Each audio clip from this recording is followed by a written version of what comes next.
بتبدأ قصص النهاردة بملف 15 الجزء الثاني من مسلسل ساعته وتاريخه.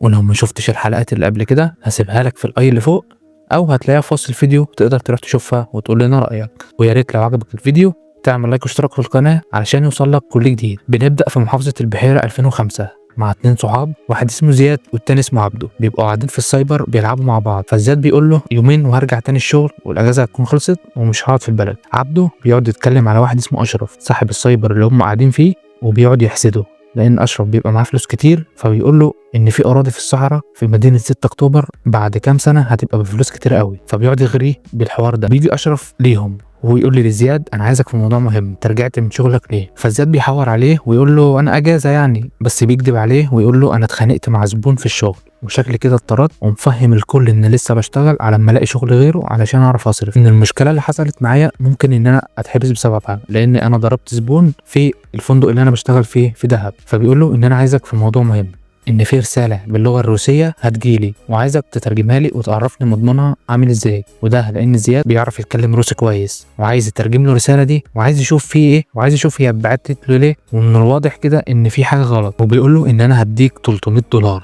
بس زياد بيقول له لا انا هاخد $500 وبيوافق على كده. فبيخشوا عند واحد اسمه رياض، واشرف بيقول لرياض هو بعت الرساله ولا لا، ولحد دلوقتي احنا ما نعرفش هو قصده ايه وقصده رساله ايه وقصده ان مين اللي بعت الرساله. وبيبقى قاعد متوتر جدا لانه خايف من الرساله وخايف من مضمونها، وهنشوف دلوقتي هو خايف ليه. فرياض بيقول له انه بيهددنا وهيكلمنا قريب، فعلشان زياد يفهم ايه اللي حصل وانه يعرف يترجم، فرياض بيقول له هو انت اي حد من عيلتك في الجيش او اي حد من عيلتك في الداخليه؟ فلما قال له لا قال له هات تليفونك علشان احتفظ بيه. فبياخد منه التليفون علشان يشوف اخر المكالمات اللي عملها، وكمان علشان لو هو مسجل او فاتح التسجيل ولا حاجه. فبيقول له اقلع هدومك كلها علشان يطمن ويتاكد. فزياد بدا انه يقلع هدومه بالفعل وعايز يتاكد انه مش زارع اي مايكات او مش زارع اي حاجه تودي رياض في ده. بعد ما اتاكد ان مفيش اي حاجه مزروعه فبيقول له ان احنا شغالين مع واحد انجليزي بس هو بيتكلم مع واحده تانية بالروسي، احنا عايزين نشوف الكلام الروسي اللي هو بيقوله ده في خطر علينا ولا مفيش، احنا عايزينك تترجم الكلام الروسي ده علشان نعرف بس هو ناوينا على غدر ولا مش ناوي على غدر. ولحد دلوقتي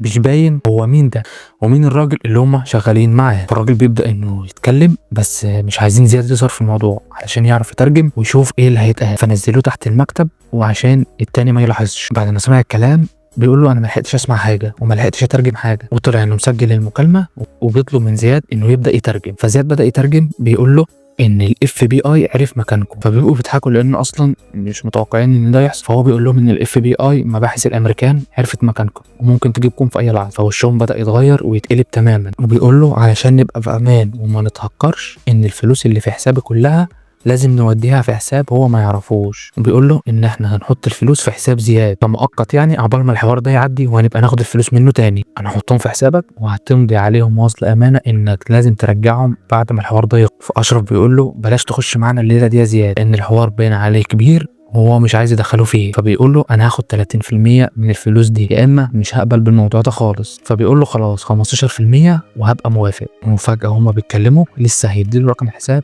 بيلاقي ان الجهاز بتاعه اتهكر وراح فصله بسرعه عشان البيانات اللي عليه تتسرب. فبيقول له هات بسرعه رقم حسابك، بس زياد بيقول له لا لازم افهم الاول انتوا بتعملوا ايه ومصدر الفلوس دي ايه والفلوس هتخش حسابه بناء على ايه، عايز اعرف ايه نوع الشغل اللي انتوا بتعملوه. بس هم مش راضيين يقولوا له ومش عايزين يعرفوه. رياض بيقول له انا هفهمك.